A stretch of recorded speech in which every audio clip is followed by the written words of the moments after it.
Boa noite, carnívoros. Sejam bem-vindos. Boa noite, cobra. Boa noite. Deixa eu entrar Bem? aqui. Boa noite, tudo beleza. Deixa eu entrar aqui com o meu perfil junto, antes de chamar a Cecília, para o pessoal lá, para os meus seguidores poderem nos ver aqui online. Dá tempo do pessoal entrar. E aí, cobra, beleza? Como é que tá por aí? Tudo ótimo. Estou na Deu tempo terceira live, tá? Hoje é a Você tá terceira do maratonando dia. hoje? Comecei 4 horas. Nossa, isso que é vontade, né? De Acabou, passar informação. acabou que eu conversei com a Sara Mari, mas vamos convidá-la para vir aqui também, porque aqui é aquela questão do horário, né? Sim, Aí eu acabei ela tendo tá que em fazer Portugal, mais né? cedo, 4 horas da tarde, porque por causa do fuso horário lá de Angola. Mas caramba, sensacional a live com ela, né, Sandra? Ai, vou ver se eu não tô conseguindo acompanhar muito o Instagram. A minha vida tá uma loucura. Tô procurando apartamento, me mudei, tô aqui meio acampada na casa da minha mãe procurando apartamento. Então, assim, eu não tô conseguindo ter muito tempo de ver o que o pessoal tá fazendo aqui no Instagram. Mas vamos ver se eu consigo assistir. E deve ter sido muito interessante, né? Com a Sara, a conversa sempre é das boas, né? Não, e a gente falou sobre aquele caso que circulou hoje, daquela A vegana, morte. influenciadora vegana que morreu, e ela passou muito perto daquilo. Sim, eu fiz Infecção duas geral do lives com a corpo. Sara. Ela, ela, ela teve perto disso. Ela tinha também uma alimentação bem crudívora, mas mesmo assim, depois que ela ainda começou a consumir mesmo vegetais cozidos, ela seguiu na doença, né? É. Porque eu vejo gente aí falando, é porque ela era crudívora. Na verdade, né, não é bem só porque ela era crudívora, porque esse consumo de plantas, mesmo para quem não é crudívoro, né, esse consumo aí a longo prazo, a gente sabe, a gente está enxergando, né, várias pessoas aí deixando o veganismo de lado, porque os problemas de saúde começam a bater na porta, né? Boa noite, pessoal. Sejam todos bem-vindos. Então, hoje nós vamos Débora, que também quase morreu, né, Ceci? A gente estava falando aqui da menina aqui, infelizmente, né? Da Foi a óbito. Zana Samsonova. Zana Samsonova, assim, todo mundo, né, falando sobre ela. E eu fiquei muito triste de ver alguns comentários da nossa comunidade carnívora falando, pois é, esperava o quê? Ou, né, era o que ela queria, porque ninguém quer adoecer, ninguém quer ficar doente. A questão da falta de nutrientes leva a uma demência, a, a um problema cognitivo, emocional grande, e eu acredito que no grau de desnutrição que ela estava, ela com certeza não estava mais pensando direito. O nosso impulso de vida é maior, né? Sempre, isso é uma característica do ser humano. E só não é quando nós estamos realmente doentes fisicamente, mentalmente. Então, eu lamento muito a morte dela. Uma mãe perdeu uma filha, um pai perdeu uma filha. E eu acho que a gente tem que falar de uma forma muito séria isso, porque independente das escolhas que as pessoas fazem com relação à sua nutrição, à sua saúde, nós, como sociedade, temos que ter um olho atento e piedoso e proporcionar oportunidades para as pessoas repensarem, assim como vocês fazem aqui, tão lindamente, sempre trazendo pessoas para informarem, para fazerem boas escolhas. Perfeito, perfeito, Cecília. Nada melhor do que ouvir, né? Sabe as palavras de quem já viveu isso. Né? Eu não vivi o veganismo, eu passei por uma plant-based por um período, mas a Cecília aí tem, né, viveu anos de veganismo, sofreu as consequências, né? E ela vai contar isso pra gente hoje. Então, assim, ouvir isso de você, né? Eu acho que a gente consegue ter uma abrangência maior dessa dor, né? E realmente que as pessoas estão buscando a saúde. Nem sempre a pessoa escolheu o veganismo de uma forma consciente, né? Acredito que até a maioria não tem consciência realmente das consequências, né? Porque não estudaram, entraram numa onda, ou seja por amigos, ou seja por influência, né? Ou então em busca de uma saúde, mas realmente não foram a fundo, né? Para pesquisar todos os vieses, né? Todos os resultados. E infelizmente a gente está enxergando isso através, né, desses acontecimentos. Com certeza, com relação a essa questão do veganismo, ela muitas vezes ela vem, e por isso que a gente também vê muita gente jovem, né? Ela vem de um lugar sincero de desejar o bem, de não querer o sofrimento. Infelizmente, então assim, é um lugar do bem. Só que nós, agora que estudamos e que sabemos que não, isso não procede. E como é explorado de uma forma maquiavélica pela indústria alimentícia, pela indústria da farmácia, por pessoas que são detentoras de ganhos financeiros por essa escolha do veganismo, né? Então, essa propaganda enganosa, ela pega as pessoas mais jovens que vão, na maioria das vezes, desejando bem. Ninguém quer animal sofrendo. Nós que comemos animais, a gente não quer animal sofrendo. Inclusive, a gente sabe que se o animal sofre, a carne não vai ser boa. A carne vai ser rígida. Sim. Né? Mas esse mito de que o animal, que a gente não deseja, que a gente carnívoro não se importa com o animal, pelo menos para mim, eu sei que para a Alessandra também, para ti também, né, Cobra? Nós não somos maníacos, né, sádicos que queremos o sofrimento animal. Então isso eu acho que é muito importante, talvez, que seja debatido para se achar essa união que divide as pessoas, que é o bem-estar animal. Isso deveria estar acima de tudo, né? A Sacred Cow, aquele livro muito interessante, fala bastante sobre isso, né? Então, deveria ser um desejo acima de tudo, e ele procede, a gente pode conseguir, com uma agricultura regenerativa, né? Animais serem bem cuidados, serem bem criados, e nós, enquanto carnívoros que nos alimentamos, temos o maior desejo também que os animais estejam super bem, super felizes, porque eles de fato vão produzir carnes melhores do que um animal que sofre. Então, eu acho que vem de um lugar de paixão e de uma ingenuidade que a gente, quando jovem, tende a acreditar na propaganda, de acreditar no discurso. E é o que leva muitos, eu sei, porque eu vivi esse universo, é o que leva muita gente a deixar de comer carne. É o sofrimento animal. E é um grande mito, né? Que se construiu.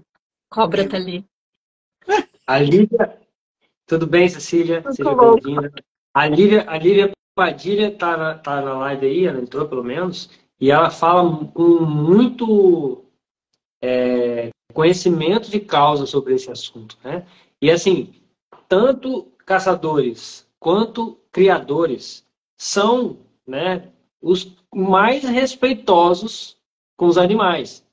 Eles entendem, né? E aqui no Brasil, pelo menos a criação bovina, e Carlinha, a criação bovina nossa, né? Essa é a informação que a gente já teve com a Milena. A Lívia é uma que podia vir aqui também. A Lívia também já vi ela falando. Em vários outros pontos, o Sacred Cow mesmo fala também. Né? Não existe esse maus tratos animais, assim, num nível que é falado na criação bovina. Talvez mais em aves, né? Frangos e porcos. Talvez tenha mais do que a bovina. Mas aqui é a grande... leiteira. E a indústria leiteira, que os vegetarianos seguem muitas vezes o ovo lácteo consumindo o leite, né? E talvez ali sim tenha a vaca é um trabalhador que não está dentro da proteção das leis trabalhistas, né? Então, a gente tem que pensar que ela, né?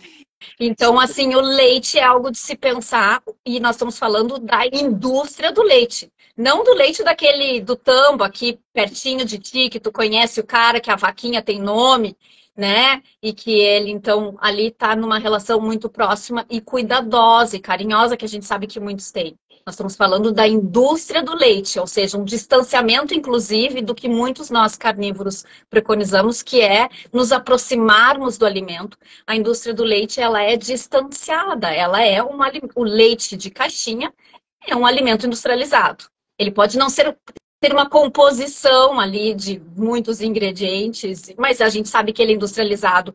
Ele, quando chega na caixinha, ele já passou por um processo intenso de industrialização. Inclusive, talvez nem deveria ser chamado de leite, né? Nem é mais, né? Nem é mais leite. Porque não é. Já virou um produto químico, né? Completamente modificado. Exatamente. Eu sinto assim, só é muito importante a gente demonstrar realmente essa compaixão, né, por uma alma que foi levada aí e fortalecer essa questão de que hoje em dia, né, a gente tem que ter essa consciência de que o que está por trás dessa beleza, meu sonho era ser vegano, né? A causa vegana é linda, né? Preservar os animais, o planeta, a saúde. O único problema é que é uma mentira. Esse é o único problema. Né? É uma utopia, e como todas as utopias, ela não se sustenta. Então, ela é uma utopia enquanto nutrição, porque não tem nutrientes que a gente, né, consiga sobreviver disso. E aí vem o discurso, fez errado. Ninguém faz certo, porque não tem o certo, é uma utopia.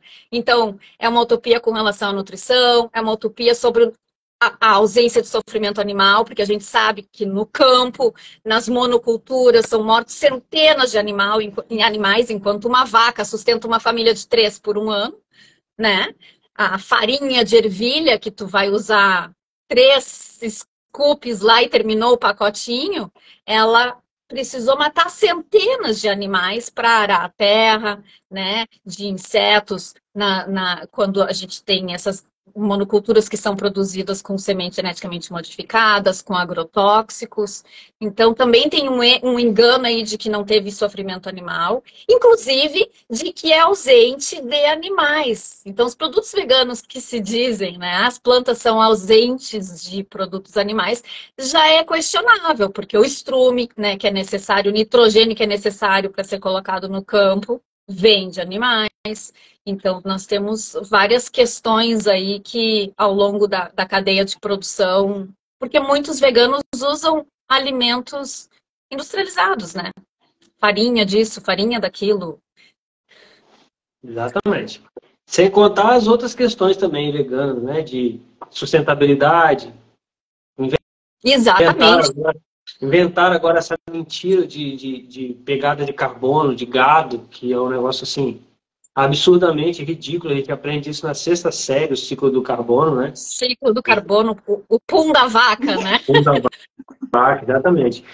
O Dr. Ciro Campos entrou aí também, ele participou agora recentemente. Ele e a Lívia participaram de um congresso, eu até assisti alguns shorts, de pecuária, eu acho. E eles falaram muito sobre isso, né? Porque, no final das contas, eu vejo o seguinte, a alimentação mais sustentável, posso estar errado, eu estou puxando sardinha para a nossa brasa, mas a alimentação mais sustentável é a carnívora. A carnívora, no final das contas, é a que se encaixa nos ideais veganos. Nós, os carnívoros, são os verdadeiros veganos. Comem comida natural, de acordo com a nossa natureza, né? Só que faz bem para a saúde, né?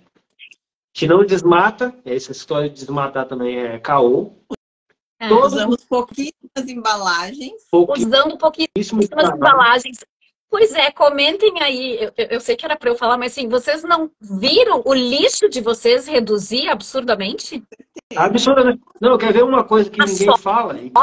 As embalagens? Quer ver uma coisa que ninguém fala, que eu, como engenheiro civil, e que cuido o engenheiro civil é que cuida da parte sanitária da cidade, né? Ah, Imagina a quantidade de fezes que é reduzida e a quantidade de tratamento de esgoto, estação ET, né? Estação de tratamento de esgoto, que a gente vai diminuir se as pessoas pararem de comer esse monte de fibra, né? Se fizer uma carnívora. exatamente. Inclusive, Desculpa. uso de papel higiênico, gente. Papel higiênico. Pois é. Os PEFAS, Então, vamos eu falei sobre essa semana sobre os PEFAS, né? Sim. Mas, sabe, vai inclusive além, a gente entra quase que num rabbit hole aí, no buraquinho da lista do País das Maravilhas e vai longe, né? Porque a carnívora, ela faz com que reduza o nosso consumo de carboidratos a zero, né? Algumas pessoas ainda voltam a incluir algumas frutas, mas muito pouco. E aí, o que que acontece? Com essa redução de carboidratos, a gente invariavelmente vai ter uma redução de doenças metabólicas.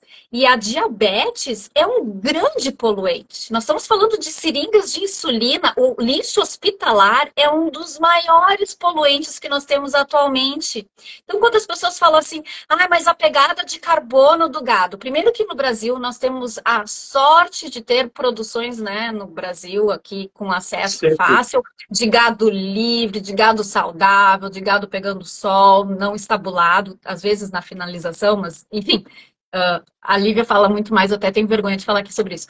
Mas o grande diferencial é que curando as doenças metabólicas ou evitando... Porque o que acontece? Aquela segunda-feira livre de carne americana é assim, a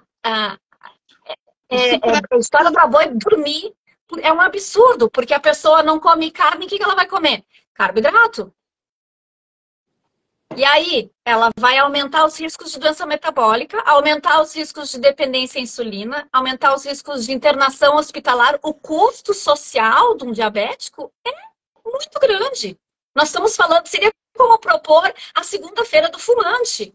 Segunda-feira todo mundo fuma. Porque vai ser muito bom. Não, e é exatamente isso. Vamos ter a segunda-feira do fumante, a quarta-feira do alcoólatra. Não faz o menor sentido.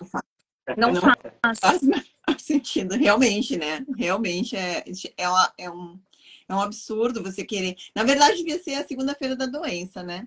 Vamos ser bem sinceros. Segunda-feira sem remédio. Exatamente. Bom, imagina. A gente andou a falar aqui, mas eu queria que a Cecília se apresentasse, né? Porque aqui a gente começou a falar, é muito bom todo esse assunto, é maravilhoso. Mas eu quero que a Cecília se apresente aqui para o pessoal conhecer um pouquinho de quem é a Cecília, né? Onde você mora. Eu moro na mesma cidade que ela, mas eu quero que ela fale um pouquinho. A gente se conheceu pessoalmente, foi um prazer estar perto da Cecília. Então, fala um pouquinho aí de você, da sua história, né? Que o que a gente quer ouvir aqui é da sua trajetória hoje. Tá certo. Obrigada. Muito obrigada primeiro pelo convite, vocês dois. Eu admiro muito. Tive já a oportunidade, como a Alessandra falou, de estar juntas. A King e eu, a gente já foi até comer picanha e cobra. Espero que tu venha se encontrar com a gente. E de fato, nós engatamos aqui, começamos a falar, porque é muito bom poder estar na nossa comunidade e poder conversar a mesma língua, que ainda vai na contramão da maioria das conversas, inclusive nos meios médicos, nos meios científicos. Então a gente se empolga e aí acaba, né, se perdendo. Meu nome é Cecília Berlim, eu atualmente tenho 46 anos, eu sou mãe, com muito orgulho acima de tudo, e eu moro em Porto Alegre, como a Alessandra mora em Porto Alegre, no Rio Grande do Sul. Nós éramos para estar no inverno, agora está dando um calor aqui estranho. E eu, na verdade, cresci nos Estados Unidos. Eu cresci em Boston, nos Estados Unidos, por muitos anos. Voltei para o Brasil com 17 anos, quase 17 anos. Eu lá nos Estados Unidos, já fui para os Estados Unidos com um histórico de inflamações que são consideradas normais.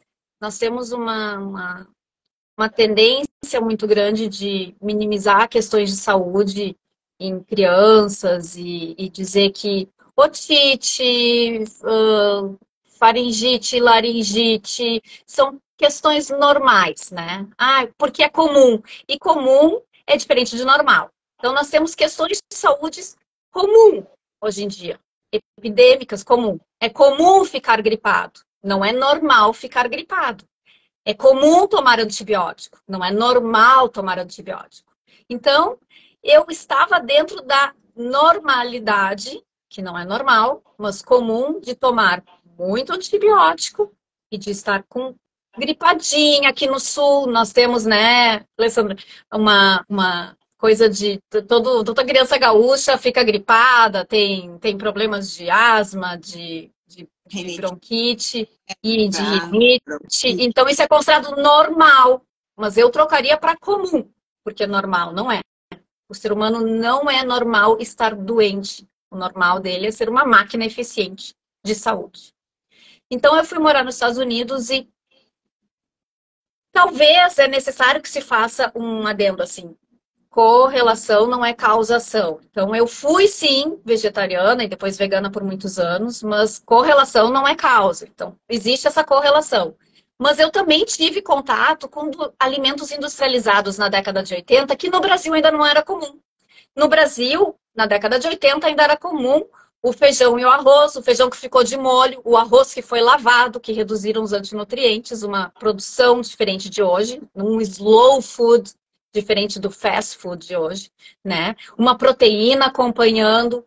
Então, assim, eu saio desse universo que para muitas pessoas que não estão inflamadas, que não têm doença metabólica, que não têm doença autoimune, é extremamente saudável, que é feira e açougue, que era no início da década de 80, a alimentação do brasileiro. E vou para uma alimentação industrializada nos Estados Unidos, que já está industrializada nos Estados Unidos. Então é o TV dinner, é a refeição que vem numa bandejinha que tu esquenta no forno e senta para comer na frente da televisão.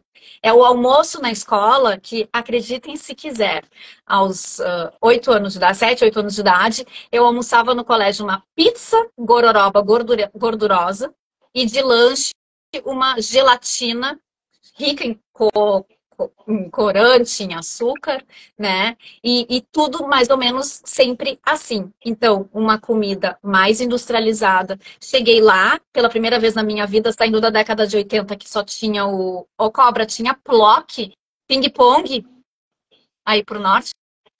Era o chiclete que tinha, era ping-pong. Eu chego nos Estados Unidos, tinha uma parede de chicletes. Nossa. Como tem hoje em dia, entendeu? Então, assim, era um deslumbramento muito grande e uma ausência de informação. Eu lembro desses chicletes quando vinham de fora. Era uma festa, né? Quando alguém vinha de fora com o chiclete voltando, aqueles compridinhos assim, ó. Né? A fita, né? Exatamente. Então, assim, num primeiro momento, eu não era ainda vegetariana, mas eu já estava num contato com alimentos industrializados, com McDonald's, que chegou na década de 90, eu acho, no Brasil. Foi na década de 90, perto da década de 90. Eu já lá em 85, 84, 85, estava consumindo McDonald's. Apesar de que o McDonald's usava banha para fritar batata frita e uma batata que não era geneticamente modificada. Ela tinha pretinhos, ela não era aquela toda inteira igual, né? E era batata. Hoje em dia é um pirê, né? Industrializado. E era usado banha. Então, ainda era um fast food, mas menos ruim, né? Então, eu tenho contato com esse fast food e ali começo a apresentar problemas gastrointestinais. A gente sabe que a saúde, ou o desandar da saúde, começa no segundo cérebro, né? No nosso intestino, que eu chamo de primeiro cérebro. Porque na evolução dos animais, quando a gente vai ver na evolução dos bichos, a gente começa acéfalo, mas a gente tem estômago. Então, é um órgão que existe primeiro. E depois, quando também nós evoluímos lá da Lucy, que desce da árvore e começa a caminhar, o nosso cérebro cresce. Depois, o nosso aparelho digestivo, ele muda de proporções, mas ele ainda tem as mesmas partes, as mesmas funções, praticamente. O que acontece é que o nosso cérebro que realmente mudou. Então, eu digo que aqui veio o primeiro e aqui veio o segundo. Aqui é o primeiro cérebro, diferente do que chamam. E aí, então, eu começo a ter problemas gastrointestinais. Falo. Inclusive, a gente pode ter, só complementando a sua história, a gente pode ter uma abordagem um pouco diferente, que é uma coisa só, né? Que a ligação entre o cérebro e o intestino, o Alessandro fala isso direto, o nervo vago é uma coisa assim, fibra ótica de ligação direta, como se fosse uma coisa só. Ligação direta, exatamente. Exatamente. E ali eu acredito que começa a ter uma alteração metabólica, que começa a ter uma alteração hormonal, né, de cadeias de hormônios, esse consumo maior de óleos de sementes super inflamatórios, né, então uma proporção de ômega 6 maior. E aí o que os médicos dizem quando alguém tem prisão de ventre? Que era o que eu tinha, porque eu tenho Hashimoto, que não foi diagnosticado cedo, né? E é um sintoma de Hashimoto. O que eles falam? Fibra. Né? A casca da semente, onde tem maior quantidade de lectinas, que vão causar a maior questão de leaky gut, de permeabilidade. E aí, se a pessoa não era alérgica a alimentos, ela passa a ser. Vou só falar as letras, para não cair, não correr a gente cair na live, mas a melhor coisa para digestão, a melhor fibra de todos é AVEIA. Não é? É melhor? Super, ó. Excelente. É a indicada. E aí a mãezinha vai lá na cozinha com o maior amor e carinho e amassa uma bananinha e faz o que todo mundo já comeu, que é a farinha láctea. Aquela, né? E germezinho de trigo, farelinho de trigo. E hoje em dia, então, ainda tem aquela linhaça que faz aquele gel maravilhoso para impactar bem quem tá... causa mais permeabilidade ainda. Então, foi isso. Eu começo, então, na verdade, a minha história já com alguns casos de inflamação, porque se tornou normal, quando não é normal, mas comum, as gripezinhas na infância, os antibióticos em excesso, e aí eu passo a ter um consumo de industrializados e chego na adolescência, quando eu me torno vegetariana, paro de comer carne. Porque diferente do Brasil, lá também já tinha chegado antes esse discurso, né? O PETA já está ali na década de 90 com forças. E eu dançava, o pessoal da dança não comia carne, era mais saudável. Inclusive, a gente, né, tinha que ser magrinha. Eu era magrinha, mas, obviamente, no início eu fiquei mais magra ainda. Então, isso... Algumas pessoas engordam, mas muitas pessoas emagrecem, de fato, com a dieta vegetariana. Ficam com sarcopenia, né? Perdem músculo. E aí, a gente vê a Zana que faleceu, né? A gente vê, ela é anoréxica. Ela parece ter definição de músculo, mas ela não tem. Ela tá completamente com uma sarcopenia, assim. Ela tá sem músculos, né? E aí... esse é um grande erro que eu acho que é muito assustador hoje em dia, que são os pais tendo que lidar com esses filhos com desejos de veganismo, né? E a minha mãe não tinha o entendimento que eu tenho hoje, mas eu realmente vejo hoje em dia como um problema bem preocupante para quem é pai, para quem é mãe, porque tu interna um filho desses, é considerado vício, como uma droga, né? Como lidar com essa quantidade absurda de influencers, né? E esse marketing de que é uma ótima escolha se tornar vegano. Então é um assunto que eu acho muito relevante e preocupante para... Oi. Que idade que tu tinha quando tu entrou nessa onda aí? Eu tinha 12 para 13 anos. Com 13 anos eu era freshman, eu era do que é o equivalente ao 9º ano no 2º grau lá no high school. E aí eu já não comia mais carne, eu dançava muito. E a minha alterou minha menstruação.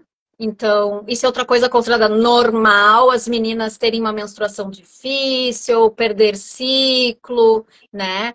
E não é normal, não é normal. Pode ser comum na sociedade adoecida, mas não é normal. As nossas avós, nossas bisavós estavam tendo filhos com 13 anos e no momento em que elas ovulavam, vinha um segundo, um terceiro, um quarto, um quinto, né? Então, assim, não é normal. E eu, obviamente, tinha o que é considerado normal, mas que é comum, não é normal, que é muita TPM, questões de pele, de acne, né? Menstruação irregular. E aí se diz, é porque é magra, é porque é dança. Sempre se tem uma desculpa quando se quer justificar algo injustificável. Não tem justificativa. E aí eu continuei dançando e foi quando eu tive um problema no meu joelho bem sério. Tive que parar de dançar e voltei dos Estados Unidos com problemas na menstruação, de cadeira de rodas, de muleta, sem conseguir caminhar praticamente, e com uma questão de depressão e cognitiva deteriorada. Então, eu comecei a ter dificuldades de... Eu li um livro e eu tinha que ler a mesma página. Eu sempre fui uma ótima aluna, excelente aluna. Mas eu lia, esquecia a página, tinha que reler. E aos poucos, a pessoa começa a ficar frustrada e não quer ler. E qual é o diagnóstico que se dá hoje? Déficit de atenção. Né? Então, mas aí era considerado normal. A menina tá voltando depois de tantos anos fora, é normal estar deprimida, né? E não é. Não é normal. E é preciso se dizer também que nós amamos os homens, cobra, mas as mulheres têm uma loteria maior com relação às questões de doenças metabólicas e doenças autoimunes. Então, a gente foi sorteado nesse aspecto. Então, as mulheres têm mais doenças inflamatórias, significativamente. Nós temos mais doenças autoimunes e as doenças metabólicas podem ser vistas muito cedo nas mulheres, porque essa epidemia, que é uma epidemia de ovário policístico, quem não conhece uma adolescente que o a ginecologista não deu pílula porque está com ovário policístico, né? Epidemia. Né? E de mulheres jovens que têm que fazer tratamento para fertilização. Isso, gente, isso virou exatamente. Então, se começa muito cedo se alterar os hormônios e alterar a cascata de hormônios que deveria ser funcional, né? Que deveria ser e mexer na questão sistêmica para corrigir um problema que, obviamente, é metabólico. Então, eu voltei para o Brasil e com ovários policísticos, muitos. Vai ter que tirar o ovário. Antes, vamos tentar pílula. Então, aos 16 anos, me foi dado pílula. E aí tu pergunta assim, medicação é um tratamento que se dá por um período, né? Antibiótico é por um período. Então tu pergunta assim, quando que eu vou parar de tomar pílula? Nunca. Eu não li ainda uma bula de remédio que dissesse pode tomar a vida inteira que não vai ter nenhum efeito colateral. A Sara Gagliardoni fala muito sobre isso, né? Sobre essa questão. O sol. E eu vi a última live que ela fez com o Henrique Altran falando exatamente isso que você está falando. Que, assim, é o padrão de orientação de médico. É tomar anticoncepcional. E o anticoncepcional, na verdade, ele piora a sua... Exatamente. Ele piora. Ele mascara e piora. Mesmo porque a causa, né, básica que você está falando, saúde metabólica, resistência à insulina, né? Resistência insulínica, ninguém chega nem perto de tratar, porque o carboidrato é intocável. O carboidrato é necessário para a saúde, né? A gente precisa de ter energia. Ninguém testou minha insulina. Minha glicose em jejum era boa, logo, tá bem. Não se falou em testar insulina. Até porque eu era o exemplo... Até os 38 anos de idade, não teve médico que eu não sentei na frente do médico e eu não era exemplo de saúde em termos de nutrição. Porque eu comia pão preto, né? Eu comia tudo light, eu não comia carne vermelha. O tempo que eu era vegetariana, eu comia muito peixezinho, magrinho, né? E então, assim, eu parecia ser extremamente saudável. Eu sempre tinha na minha bolsa, porque também tem isso, o vegetariano e o vegano, ele acaba tendo uma disfunção alimentar. Invariavelmente, de alguma maneira, ele vai ter, porque ele está desnutrido. Então, se a gente começa a falar com essas pessoas, vocês reparem que elas vão comentar assim, eu vou levar o meu lanche para se não tiver nada para comer. Ah, eu tenho que ver se nesse lugar vai ter o que comer. Carnívoro não pensa nisso. Se não tiver o que comer, tu fica em jejum e paciência, porque tu tá nutrido, né? Mas E o as vegetariano, as o pessoas não vegetariano entendem. não entendem. Não. O vegano, ele tem que se preocupar se vai ter um alimento que ele vai poder comer, porque ele tá desnutrido. Ele tá em constante fome. Então eu andava, chegava nos médicos, inclusive oferecia, super orgulhosa, né? Ai, olha só, eu tenho aqui um mix de nuts, né? Então era a castanha do Pará, porque tem selênio, o caju, as nozes, né? Então eu tava sempre com aquelas... E comendo aquilo que nem ração, porque aquilo é hiper palatável, então tu fica ali, né? Comendo que nem ração, aquilo. E os médicos diziam, ai, que incrível, tão jovenzinha, comendo selênio de castanha do Pará. Que exemplo. Então, que exemplo, nunca se falou que besta tu, guria, tu tá te detonando a alimentação. E aí, assim, eu fui. Então, ovário policístico, que eu quase perdi o ovário, né? Depois tinha a questão do meu joelho que foi operado, e aí cada especialidade diz que é aquilo. Não, é isso, é isso. E não era nada daquilo. Até que eu fui operada para plica patelar, fiz uma cirurgia de joelho aos 17 anos de idade, depois de inúmeras infiltrações de corticoide. E me disseram, infelizmente, nunca mais vai andar de bicicleta. Paciência. E desde então, dos 16 até 4 anos e meio atrás, quando eu comecei a carnívora, eu tinha dor no joelho 24 horas, 7 dias da semana. O que a minha família teve que tolerar muito dia de mau humor por causa da dor, porque a dor mexe com a gente. E ali Depois, foi cuidada com fibromialgia também, Cecília, nesse período.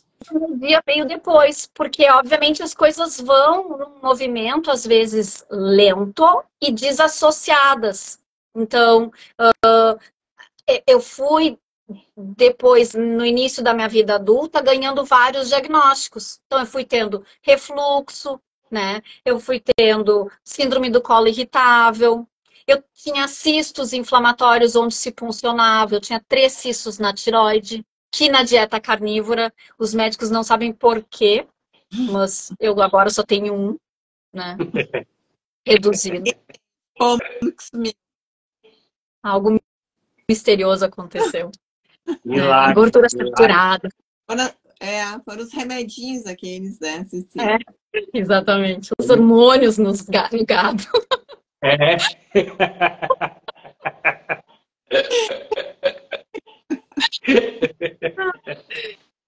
E aí eu fui tendo complicações de saúde, uma depressão clínica sem solução.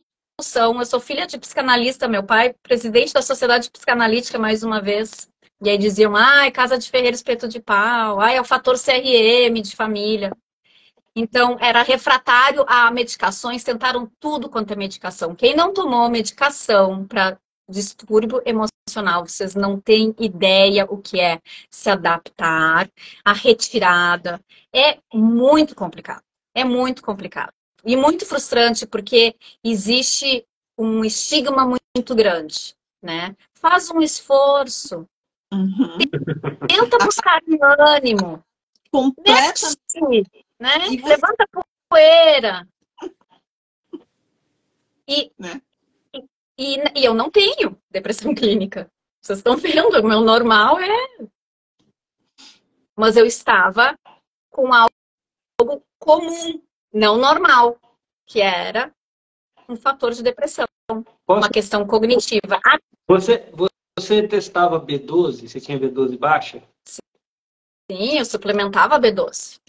Agora, eu preciso dizer que na carnívora, minha B12 foi para 2.500, foi assim, um número absurdo, e sem suplementação. E com suplementação, com muito custo, ela aumentava e às vezes mudava. Mas aí tem uma questão, né? As pessoas suplementam. Primeiro que suplementação é diferente do que da origem do animal. Muito diferente. Segundo que, se tu estás adoecido, se tu estás com permeabilidade gastrointestinal, se tu estás inflamado, se tu estás consumindo muitos antinutrientes, a suplementação é jogar dinheiro fora. Porque aquilo que tu está suplementando não é aquilo que tu está absorvendo. Então, é muito importante. Alguém falou que é falta de Deus. Não, não é falta de Deus. É falta de laço mesmo para mudar de dieta. E aí... Esse Renato lá estava falando que o filho dele, ele deve estar de sarcasmo, que o filho dele está assistindo uma série que a onça come brócolis. É o nível, não, é o nível que a propaganda está chegando, cara. É filho dele, é criança.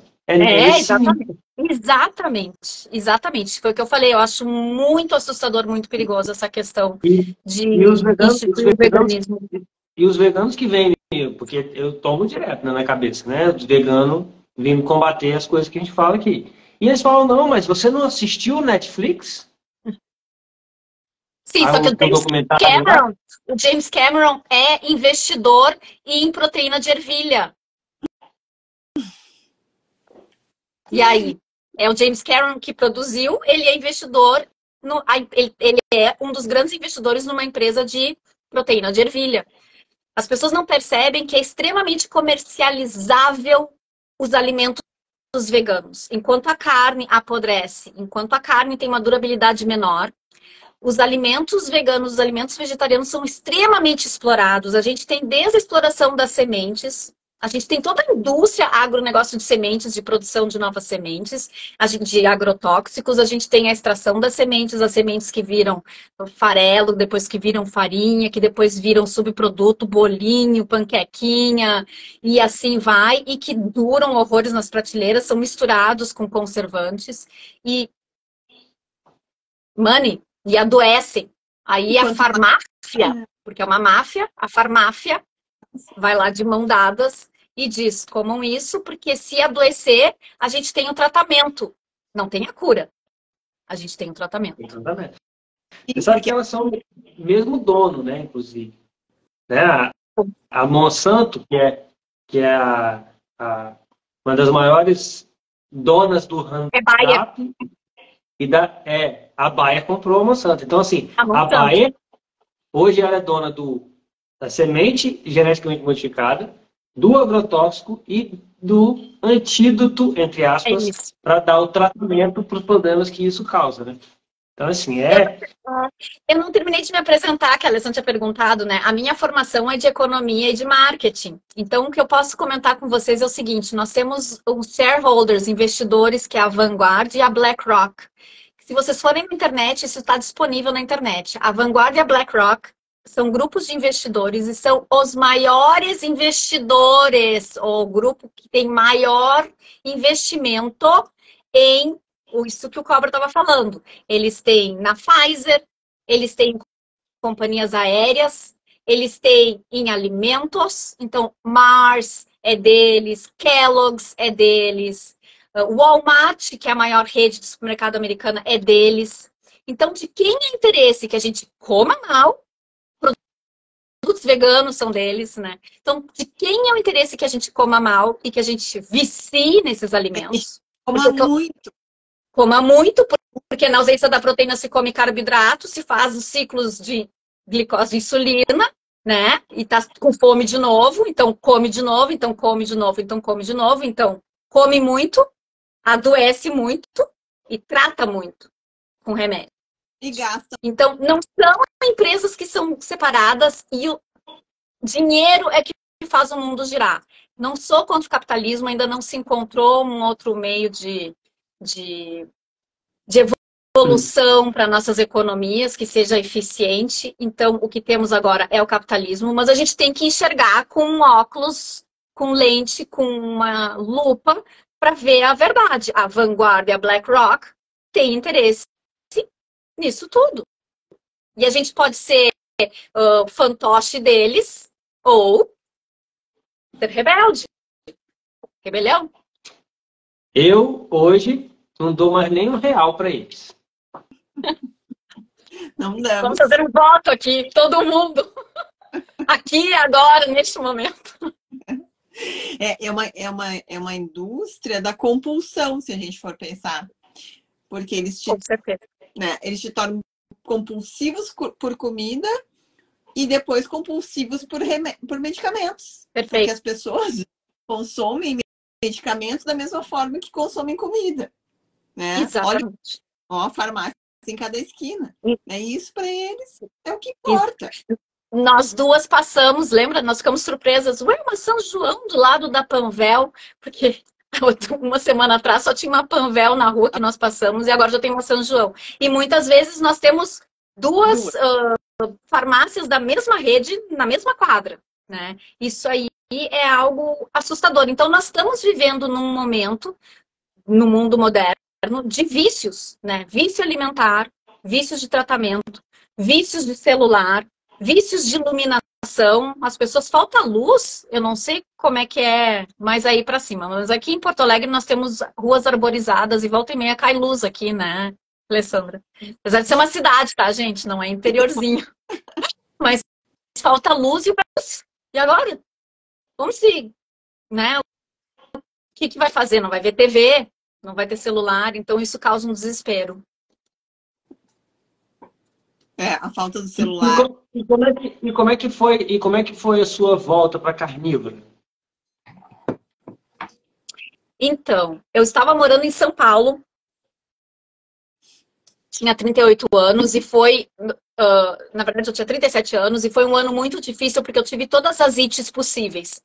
E naquele ano que eu estava piorando de saúde, eu resolvi, quer saber, eu acho que eu preciso me dedicar mais, então eu vou ser vegana, eu não vou ser vegetariana, eu vou cortar tudo que possa ter algo animal. Eu já não comia carne, já não comia frango, aí eu cortei ovo e agora sim vai dar certo. Agora eu vou focar, fiz curso com nutricionistas veganas em São Paulo, de pães e enfim, de bolo. Fazia todos os meus alimentos veganos, Deus me livre. E aí foi quando eu piorei. Eu piorei tanto que eu tive todas as ites possíveis, assim, da cabeça aos pés, de conjuntivite até uma vasculite. Eu mandava foto do meu tornozelo pro meu irmão aqui em Porto Alegre e ele é cirurgião e ele disse, acho que tu tá com uma alergia, porque tu é bem alérgica. E aí começou a piorar, e ele disse, vai no médico. Eu fui num dermatologista achando que era alguma questão de pele, né? E aí o médico disse, tu vai perder o pé. Tu tá com uma vasculite, tu tens diabetes? Eu falei, não, não tenho diabetes. Não, imagina, e eu magrinha, não tenho diabetes. Quer dizer que na verdade eu tava engordando, porque daí eu tava vegana, já bem inflamada, engordando. Mas ainda não era considerada. Porque hoje em dia, como nós temos os obesos, né? O gordinho, ele não é mais gordo, ele é gordinho. E aí, o parâmetro, né? Esticou ali. E aí, eu tive, então, uma vasculite, que é algo que deveria ter sido uma baita de um não, assim. E a partir dali, minha dor aumentou muito, não se sabia a causa, se foi investigar. Eu acabei no Papa da fibromialgia do Brasil, lá em São Paulo. Fiz exames, confirmou fibromialgia. Continuava mal. Um mês depois, o diagnóstico da artrite reumática, suspeita de Sjögren. Eu assinei um documento que eu não iria engravidar, porque me passaram metatrexato, que é um imunossupressor. E um mês depois do meu diagnóstico de artrite reumática, eu já andava dormindo às vezes quando estava cozinhando, quando eu estava fazendo hora para buscar minha filha, já tinha desmaiado 2 vezes dirigindo, a luz me incomodava, o som me incomodava, mas eu estava dirigindo na Marginal, para quem conhece São Paulo, a Marginal Pinheiros, bem grande, e eu segurando então a direção, o neurologista disse que deve ter sido muito rápido, mas eu por um breve momento não sabia para onde eu estava indo.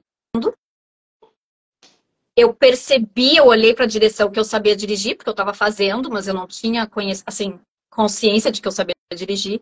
E eu não sabia como voltar para casa. Para quem ligar, o que fazer. Então, eu acabei, tem umas saídas, né? A Marginal tem umas saídas, eu saí em uma das saídas na Marginal, estacionei o carro, e aí, aos poucos, fui olhando em volta e foi a neuroplasticidade do cérebro, né?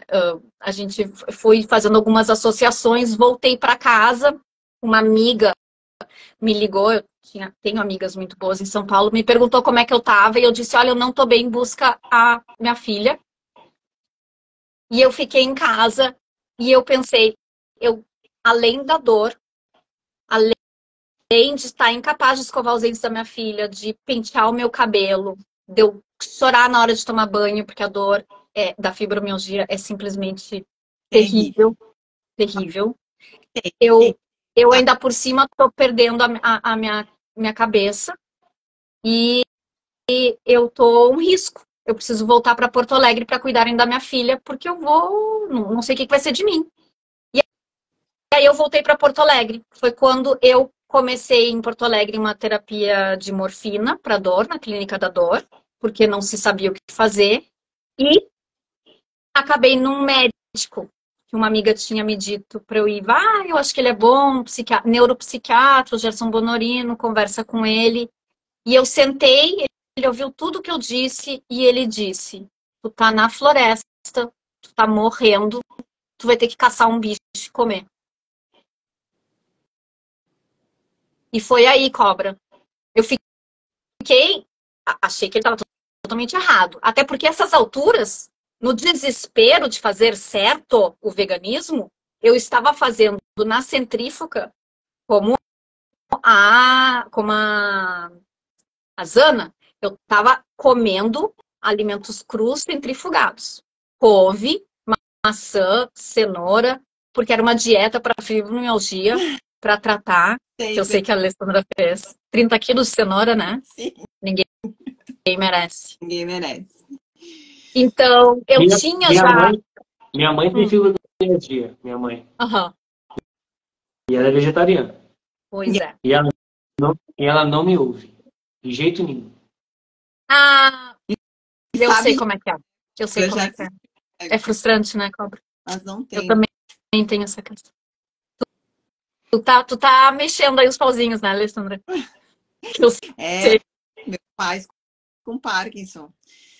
E é complicado a gente mudar de dieta, muito complicado. Mas a gente tenta, né, Cobra? Mas a gente tenta e Cobra, tu saudável vais poder cuidar dela. Então, se ela quer adoecer e morrer, é uma escolha, infelizmente, dela. Tu não é pai dela. Mas tu vai garantir a tua saúde para poder cuidar dela. E mas isso assim, aí... eu vejo que é muito essa coisa dessa influência que veio a falecer aí. Não é muito querer, né? É uma coisa que, como você está contando, é uma espiral descendente que vai te puxando para baixo, que acho que não está mais nem no controle da pessoa. Muito. A não ser que venha... Então, assim, eu torço muito para que venha um abençoado do médico e fale isso em todas as letras. Então, porque ele fez daqui isso. Não ouve. Ele fez isso, porque quando a palavra é de parente, a gente não dá, às vezes, o devido valor, né? Tanto na crítica como no elogio. A gente faz pouco. Ainda mais nós que somos pais, a gente sabe, né? A gente não ouve nossos filhos, né? Sim. Então não é uma coisa normal o pai ouvir o filho. Isso é até uma coisa que eu tô tentando trabalhar em mim para ver se eu consigo fazer isso, né? Exatamente. Exatamente. A escuta, né? A verdadeira escuta. E então eu precisei ouvir desse médico e de certa forma, sabe o que aconteceu? A King sabe disso, Cobra. Quando a gente está muito doente, a gente precisa se segurar em alguma coisa. Então, Freud diz que a gente repete, a gente tem uma tendência à repetição, né? Nas nossas relações, acaba caindo sempre no mesmo tipo de namorado ou de namorada. A gente repete padrões de comportamento. Então, assim, enquanto eu estava vegetariana, eu repetia as escolhas de alimentos, aí eu progredi para o veganismo. Enquanto vegana, eu repeti e progredi pro crudívoro, né? E aí eu precisei de um médico me olhar na cara e me dizer, tu quer viver, e eu tá no fundo do poço, no sofrimento, porque a mudança também vem muitas vezes do sofrimento. Ela, na verdade, na maioria das vezes, para funcionar, ela tem que vir do sofrimento ou do perceber que o sofrimento vai acontecer. Então a pessoa não quer sofrer.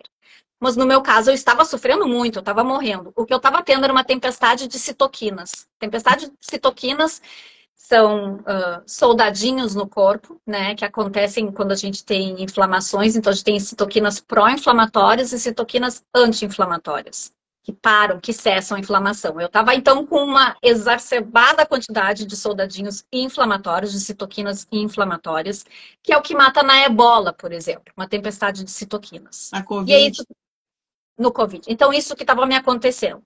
E ele me disse, me olhou nos olhos e disse, tu quer viver? Porque eu estava morrendo. Ele disse, tu quer viver? Tu vais comer carne. Tu tá na floresta, morrendo, tu vai caçar e tu vai comer carne. E cobra a minha mãe que não come carne, que me levou para comer.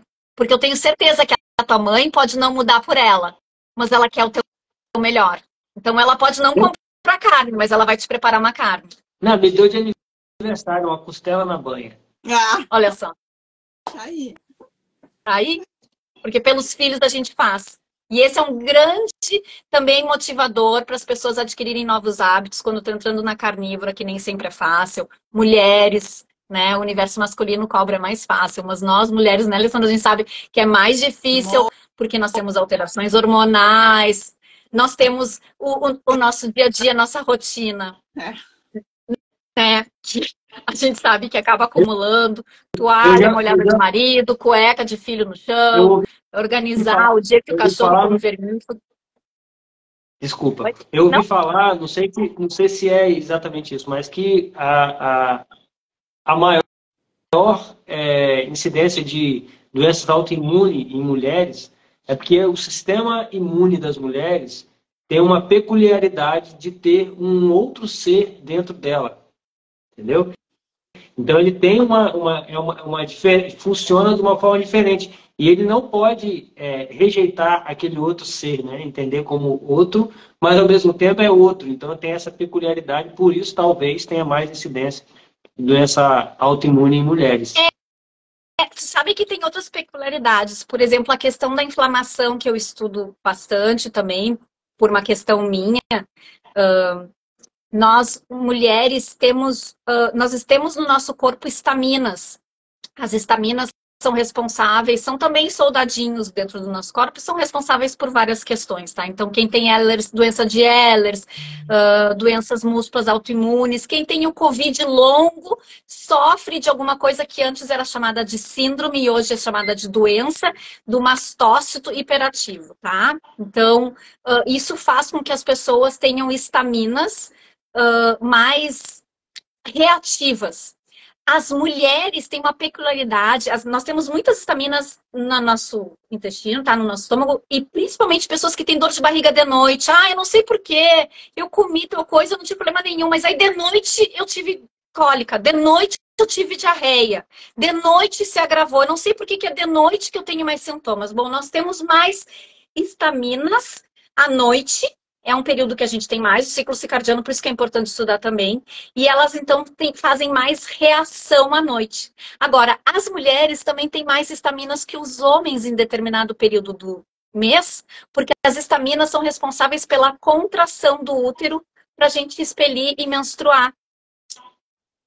Então, a gente precisa também entender que o universo de adaptação de uma carnívora para o homem, para a mulher, é diferente. Por quê? Muitas pessoas que tomam antidepressivos, como eu tomei por muito tempo, os antidepressivos vão afetar uma enzima, a enzima DAO, DAO, que afeta a nossa histamina. Então, a gente fica intolerantes à histamina, tá? Antibióticos afetam a DAO, a gente fica intolerantes à histamina. Então, existem diferentes... Os remédios para refluxo, o Zozol da vida, afeta a DAO, a gente fica intolerantes para histamina. Por que isso tem a ver com carnívoro?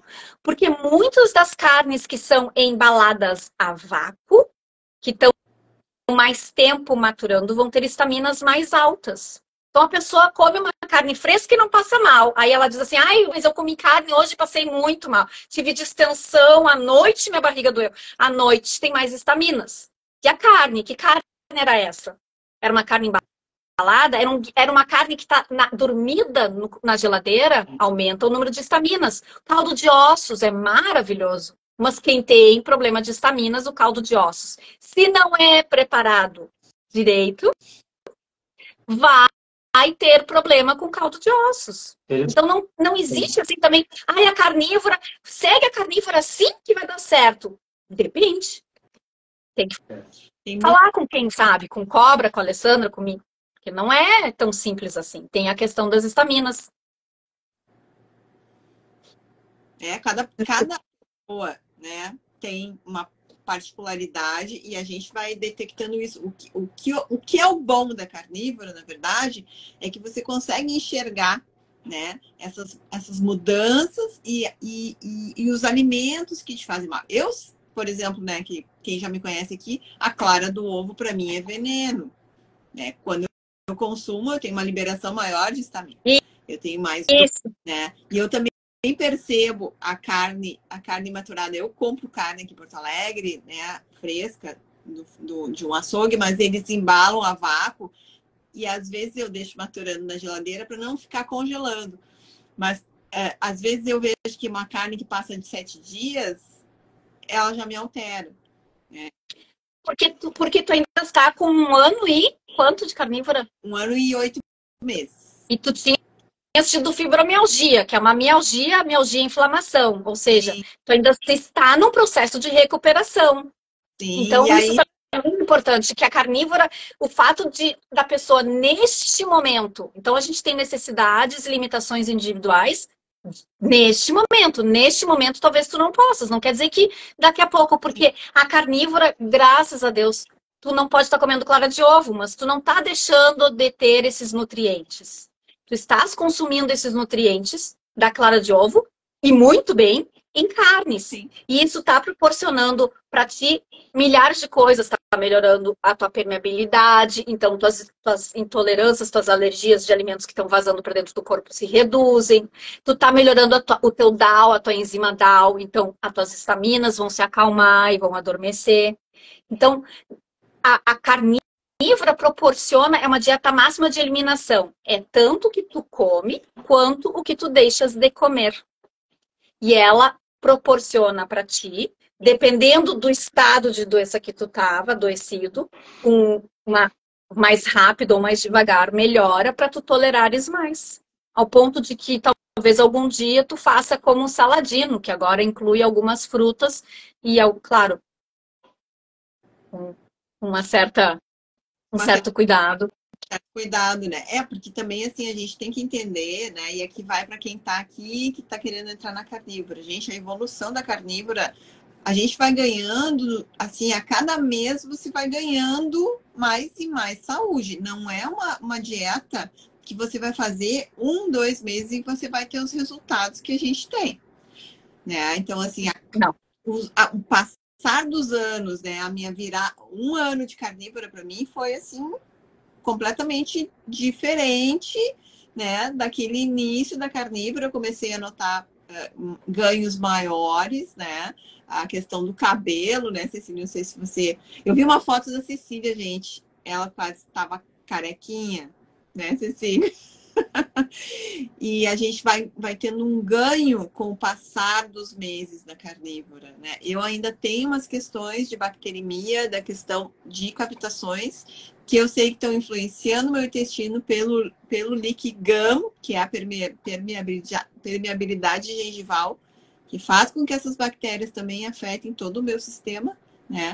E também a parte intestinal.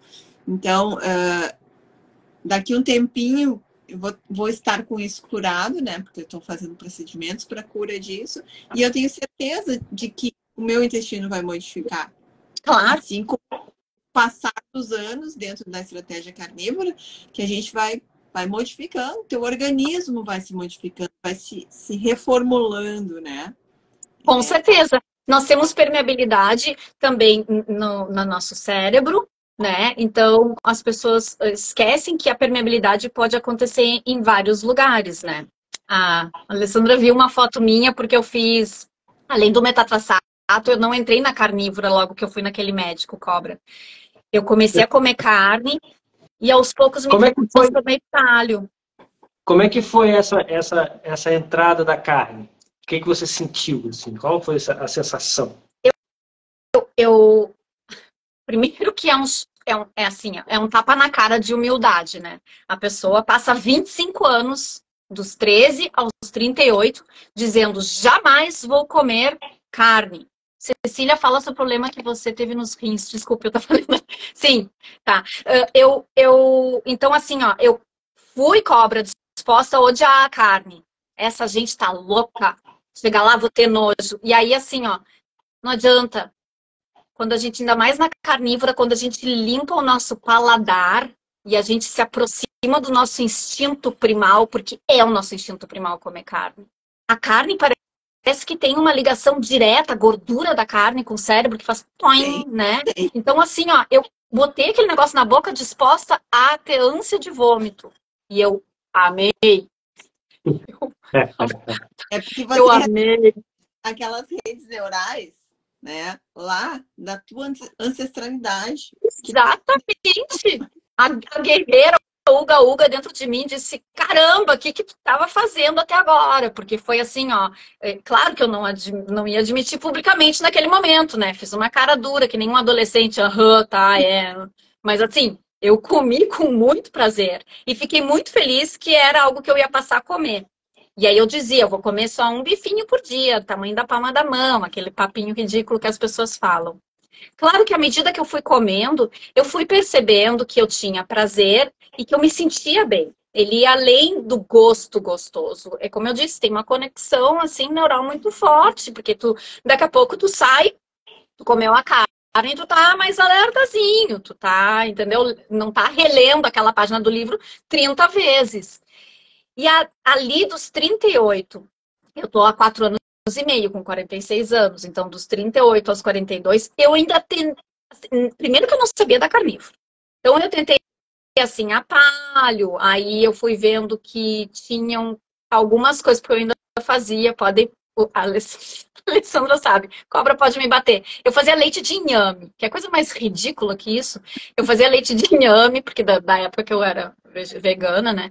E o leite de inhame, então, eu percebia, porque, claro, quando tu come a carne, tu não faz tanta reação. Então, o que tu achava que era normal, de novo, comum não é normal, o que tu achava que era normal, passa a ser estranho. Então, eu comia carne e não tinha nada. Daí eu tomava leite de inhame e percebi uma leve formigação em volta da boca, que eu até então não tinha me dado conta que eu tinha. Porque isso acontece. Começa a perceber sintomas que, peraí, eu achei que era normal, aquela dorzinha, aquela enxaqueca do fim do dia, que eu achei que era exaustão. Então, assim, eu fui fazendo um cruzamento de alimentos. Então, assim, o que tem no inhame? Então, eu muito cedo tinha retirado em função das doenças autoimunes que eu tenho artrite reumática, eu tenho Hashimoto, eu tenho asma, e nós tínhamos uma suspeita de Jorpen, né? Então, assim, eu retirei o glúten. Aí eu fui pesquisar o que era o glúten. Por que eu tô retirando o glúten? Que raios, né? E aí eu percebia, então, quando eu comia algumas outras sementes, eu também passava mal. Então, eu cheguei nas lectinas.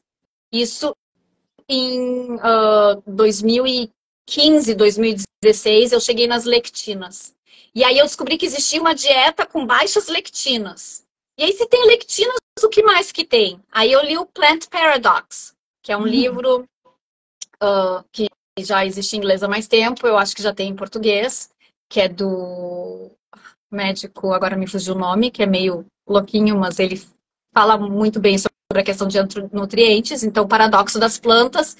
E aí, quando eu tomei o leite do inhame, eu já sabia da questão das lectinas, eu fui ver o que é que o inhame tem, e descobri os oxalatos. E aí, tirei os oxalatos. Então, eu estava sem lectinas e oxalatos, mas eu continuava fazendo alopatia. Então, metatraçato não funcionou. Eu tentei o Tracolimos, que vinha dos Estados Unidos, que não funcionou. Aí eu tentei quimioterápico via oral, 2, teve o Celcept, não sei o quê. Aí, nisso, perdendo cabelo. Aí não funcionou. Aí a gente vai tentando. Aí fui para as monoclonais. Era uma injeção em cada braço, em cada bunda. E as monoclonais, aí foi que a Alessandra viu sem cabelo, porque ainda por cima eu comi tive uma paralisia de Palsy, que era metade do meu rosto caiu, ficou paralisado. E aí a minha função renal se foi. E o meu médico disse, o custo-benefício dos remédios, nós vamos ter que rever, nós vamos te tirar as medicações. Eu só pensei, vou ter dor. porque a minha função renal foi, e estava em estágio 4, eu ia ter que entrar com tratamento. Fui no nefro, Diálise. naquela semana. Hã? Diálise. Meu Hemodiálise. futuro ia ser diálise. Naquela semana, eu gosto muito do Peterson, do pai da Michaela, e aí ele comenta sobre a Michaela, a filha dele, com artrite juvenil, com depressão crônica, não sei o que, dieta carnívora. Eu achei aquilo muito estranho. E aí eu fui numa palestra do Soto, que é o pai da low carb, né? Nosso grande Soto. E na saída eu estava conversando com ele conhece meu irmão, eu estava comentando com ele algumas coisas, e ele me disse assim: tu conhece a Michaela Peterson? Aí, para quem é religioso, acredita em Buda, em bruxas, começa a pensar, o universo está querendo me dizer alguma coisa. Eu vejo a Michaela, 2 dias depois o Peterson me fala, o Soto me fala da Michaela, vou tentar a carnívora. Aí eu tinha consulta no nefro naquela semana, ele disse, olha, começou a carne, tá perdendo função renal, eu não acho que isso é uma boa ideia. E aí, em um mês de carnívora, eu reverti a minha função renal. Em 90 dias, a minha função renal era melhor do que ela estava antes de eu ter problema de função renal. E muita gente deixa de comer carne porque tem medo que carne faz mal para o rim.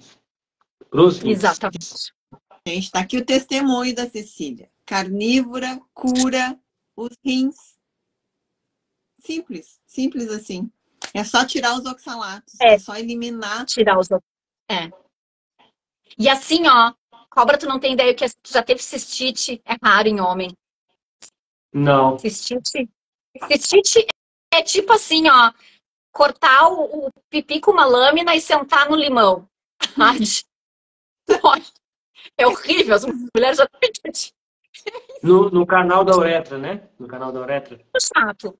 E aí, qual é normalmente o que os ginecologistas, os médicos femininos falam, né? As ginecologistas, assim, tem que tomar antibiótico, né? Porque cistite é da bactéria ali, da flora intestinal, né? Toma antibiótico, mudou a flora, então taca antibiótico, né? E aí a mulher vai lá e toma um monte de água, e faz bastante xixi, e se lava bastante, e continua tendo cistite. Aí, no próximo passo, os médicos dizem assim, tem que tomar antibiótico toda vez que tem relação sexual. Loucura. Total. Cara, é bizarro, né? É bizarro. E pra mulher, assim, gente, eu não sou feminazi, tá? Mas, assim, a gente tem um universo muito delicado ainda, porque para as mulheres ainda tem uma ideia de que, assim, mulher com dor pélvica, isso tá? Que nem histeria vem de, né, doença feminina, era uma coisa de histeria. Mulheres com dor pélvica era associado com mulheres que tinham múltiplos parceiros, que tinham uma vida sexual muito ativa. Ou seja, é algo que, para as gerações mais antigas, talvez os jovenzinhos de hoje em dia não tem problema nenhum com isso, mas a gente era assim, era uma mulher que então era rodada, né? De promiscuidade. De promiscuidade. Então, e aí eu me lembro assim, uma vez o ginecologista falou assim, tu tens dor pélvica, tu tens muito parceiros, e eu pensei, meu Deus, claro que não, que horror, não, eu tô há 6 anos com a mesma pessoa, né, pelo amor de Deus, não, nada disso. E aí assim, ó, então tinha esse estigma. Na verdade, se sabe que dor pélvica está relacionado com oxalatos, e que as cistites, essas todas que testam negativos para bactéria, são oxalatos que estão provocando dor na bexiga, inflamação e sintomas de cistite.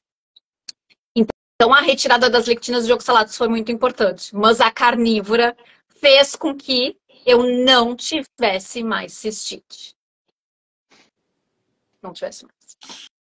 E aqui eu tô vendo que tem gente falando aqui de candidíase, tá? Também. Também. No início da carnívora é comum aparecer a candidíase, tá? Porque você está fazendo aí uma modificação de todo o seu bioma, vamos dizer assim, tanto da parte intestinal quanto da parte genital, né, dos órgãos sexuais. Então, vai haver uma incidência maior no início e depois a tendência é que não tenha mais. E a gente está expelindo, né? Porque a gente está mudando as bactérias e a gente também está expelindo parasitas. Então, tem agora muitos protocolos de desparasitar. Eu tenho visto aqui na internet muitos protocolos de desparasitar. E a gente sabe que tem uma importância aí de desparasitar. Mas, por outro lado, a hiperhigienização também detona com as nossas bactérias que a gente precisa que estejam em equilíbrio, né? Então, a gente não quer as ruins, mas quer as boas. O que acontece na carnívora é que a gente não está alimentando. Na ausência de carboidrato, o fungo precisa de carboidrato, precisa de açúcar, de glicose para sobreviver. Então, na carnívora, tu não está dando subsídios para ele sobreviver. Assim como a célula cancerígena, né? Que também é uma outra questão. Que muita gente fala assim, carnívora não pode quando está com câncer. Mas assim, ó, tu está retirando...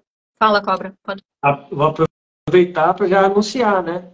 Na terça-feira da semana que vem, no próximo bate-papo, a gente vai conversar com a doutora Aline, que é especialista em câncer e é carnívora, então nós vamos abordar exatamente sobre esse tema. Maravilha, ela vai poder falar melhor sobre a questão do mTOR, que tem um influenciador aí, um médico que fala coisas muito legais, muita gente gosta, né?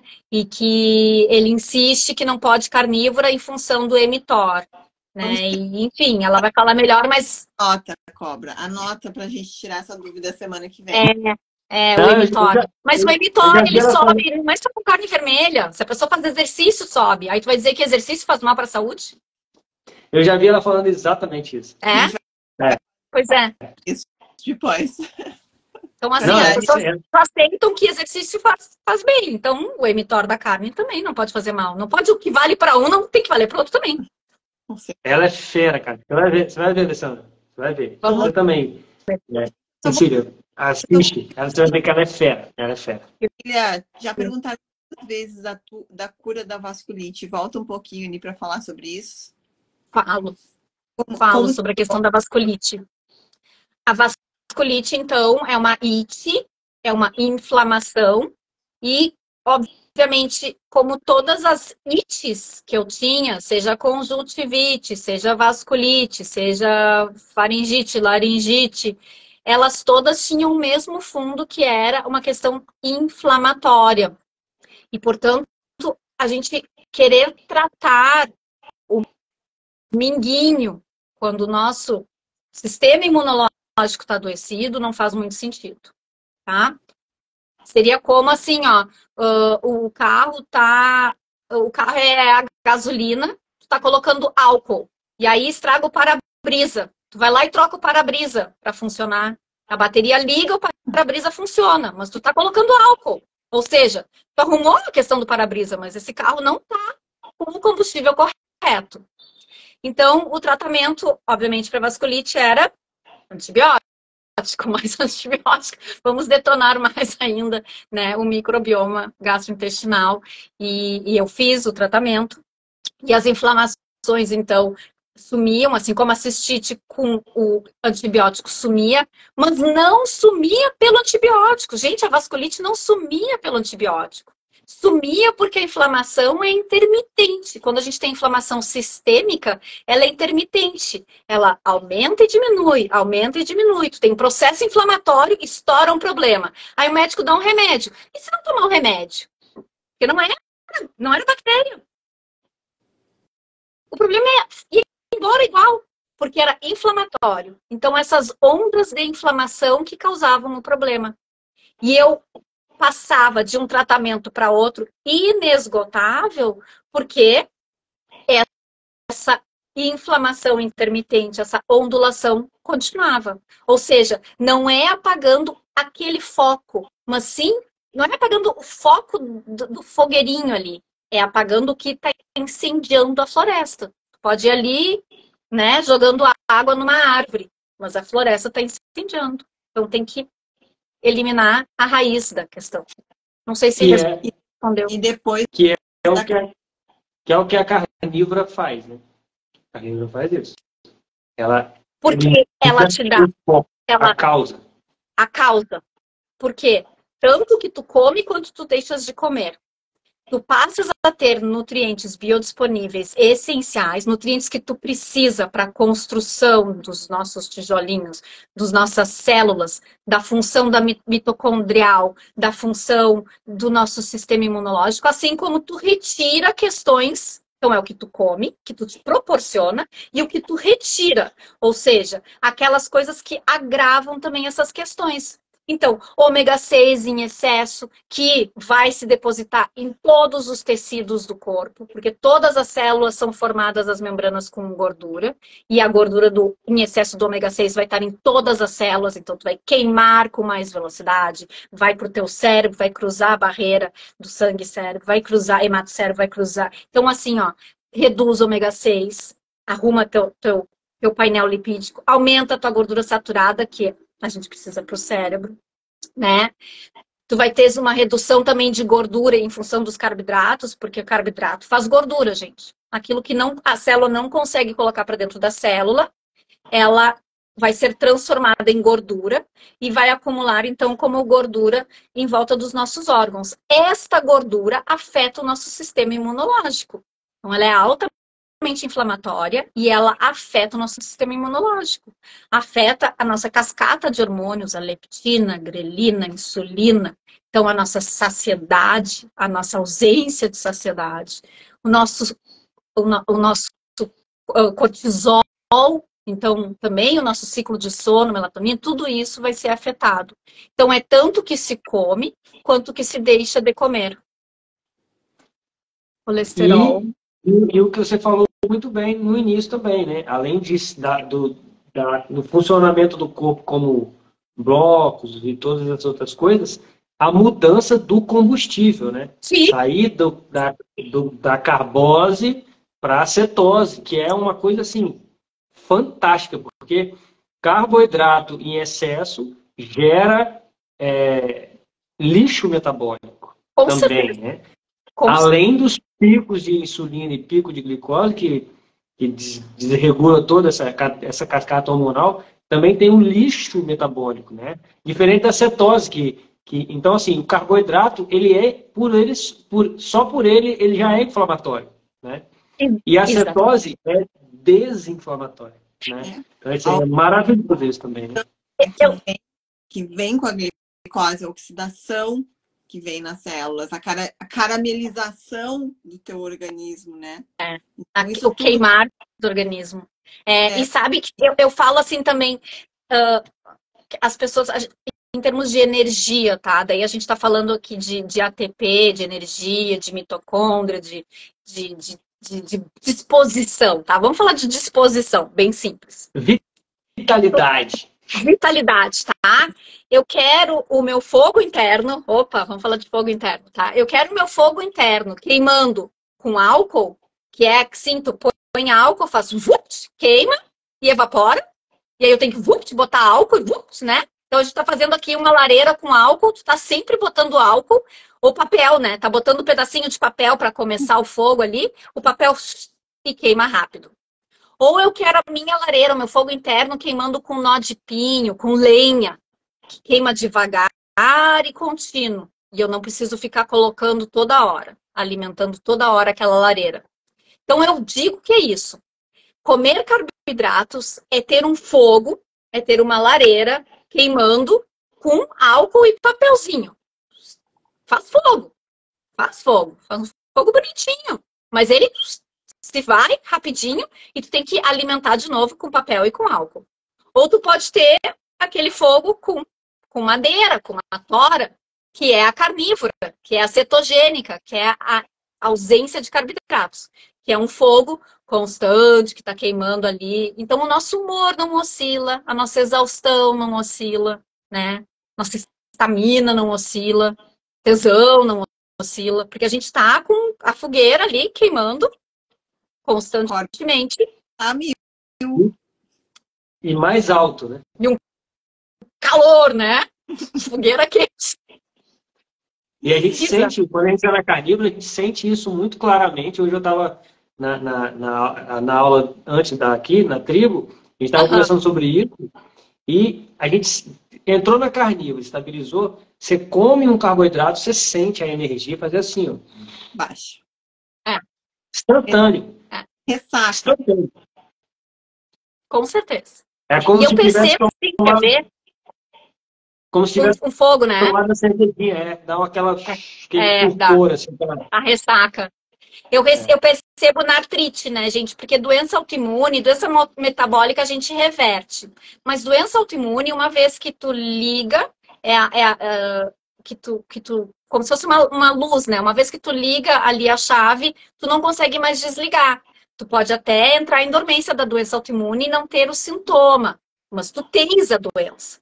Então, assim, eu percebo na artrite reumática. É muito raro eu fugir da dieta. É algo que eu condeno quem diga assim, ai, dá uma escapadinha. Quem tá começando, quem tá se curando de inflamação, não pode fazer. Eu tô há 4 anos e meio, gente. 4 anos, quase meia década. Mas para vocês verem como é difícil de reverter o adoecimento depois de todos esses anos adoecendo. Que se eu como alguma coisa, vou comer tô num aniversário, as pessoas a vida social também às vezes é meio complicada, né? Tem aquela tia-avó, aquele amigo que diz, come só um pouquinho, não vai fazer diferença pra ninguém, né? E aí às vezes a gente cede, né? A gente cede, tá, e um pouquinho, então tá, eu vou. E aí, pá, eu acordo com uma mão maior que a outra, uma fecha melhor que a outra. Então, o carboidrato, o açúcar é impressionante, o corpo não perdoa. O meu sintoma primário, quando eu dou uma escapada, é dor nas articulações. À noite, parece que a mão, assim, ou então formigando, aquela mão dolorida, né? É uma coisa absurda. Então, a gente entra muito caro. Sim, porque também entra a questão dos eletrólitos, né? Porque para cada 1 grama de açúcar, a gente acumula 4 gramas de água. Então, tu incha. Por isso que a gente desincha muito no início também. Porque para cada 1 grama de açúcar, tá? De glicose, que a gente acumula no corpo, a gente acumula 4 de água. Então, tira o açúcar, a gente perde bastante líquido. Mas quando a gente come, daí a gente aumenta essa quantidade de líquido, os nossos eletrólitos, os nossos sais minerais ficam diluídos. Então, é muito comum, por exemplo, a pessoa comer açúcar e aí ter cãibra. Porque daí os níveis de magnésio dela, de sódio, de potássio. Eu fiz agora, o doutor Ciro Campos me passou um exame, aí em função de talvez a hemoglobina glicada aumentada na estratégia carnívora, porque as hemácias duram mais, e aí pode parecer, elas vivem mais, pode parecer que eu estava indo para diabetes. Então ele pediu uma curva glicêmica. Isso. Aí eu fui lá naquele raio daquele troço, tomei aquele potinho de glicose em jejum, fiquei bêbado, Claro. E depois tive cãibra. Claro. E pode ter uma hipoglicemia depois. Daí não. Essa semana uma live do Anthony Schaff com o Ben Bikman falando exatamente sobre isso. Cobra, dá uma olhada lá. Ele fala sobre esse teste que a gente... Se vai fazer esse tipo de teste, quem está na carnívora deveria começar a fazer uma cetogênica antes para depois fazer o teste. Porque a glicose sobe e fica. Isso. Ela não desce numa curva normal que nem uma pessoa que está na carbolante. E a impressão é que está com uma resistência insulínica. E na verdade é o reverso, né? E aí eles estavam... É uma resistência insulínica fisiológica, né? Tem que comer arroz branco, passar uns dias comendo arroz branco. Colocar um pouquinho mais de carbo para fazer esse exame, né? E aí eles estavam exatamente discutindo isso porque existe uma polêmica com relação a isso, de que existe uma resistência insulínica causada pela carnívora quando exatamente você vai fazer um teste de... Vamos ver o resultado. Pelo que eu vi lá, ela voltou rápido. Mas vamos ver. O exame, Cobra, ele é feito para pessoas doentes. Então, quando tu faz um teste, por exemplo, de ferramentas, tá? Entre agricultores e índios. E aí tu dá ali ferramentas para eles vão separar de formas diferentes. Os agricultores talvez separem as ferramentas por ordem de tamanho. como eles vão armazenar, se vão armazenar em casa, se vão armazenar na garagem. E os índios talvez façam uma divisão de ferramentas por estação, né? O que vão usar no verão, o que vão usar no inverno. Quem está certo e quem está errado? Então, esse teste de glicose aí, ele é feito para pessoas que consomem uma dieta com carboidratos. A curva que ocorre vai ser diferente para um carnívoro. Ser completamente. A mesma coisa. Eu já fiz exame e eu disse que eu estava em jejum comendo carne. Eu saí, comi carne em casa e fui fazer o exame. Cheguei lá, quantas horas de jejum? 8. Deu igual. Olha aí. Porque, na verdade, a carnívora imita o jejum. Né? Eu vivo falando. Se tu não come quantidade de proteína excessiva, né? Sim. Se tu não tá fazendo aquele OMAD, que daí tu enfia o pé na jaca e come toda a tua proteína do dia inteiro numa única refeição. Aí sim. Eu faço assim. Eu faço isso aí. O cobra gosta de fazer. Eu como assim. No verão eu gosto. Não perde tempo, né? Vamos aproveitar que quem tá falando de OMAD. Pode falar, Alessandra. Não, você tem uma capacidade maior de comer bem maior do que nós mulheres, né? Eu como bem. Sim, eu não consigo comer um volume tão grande, né? Eu comia. Esses dias quando eu comecei a carnívora, eu comia. E hoje eu não como tanto. Isso ainda tem a ver com a tua quantidade de desnutrição. Eu já comi. À medida que tu fica mais nutrida, às vezes tu não consegue bater a meta ali que tu precisa de proteína, porque teu corpo já disse, olha, já bateu aqui a meta, não precisa mais. Por isso que eu também não gosto dessa coisa de contar caloria, de contar. O corpo, ele te avisa ali. Eu comia às vezes 1 quilo. Meu pai brincava, a gente entrava em churrascaria, meu pai dizia assim, ela tem cara de princesinha, mas come que nem caminhoneiro, tá? Pode baixar.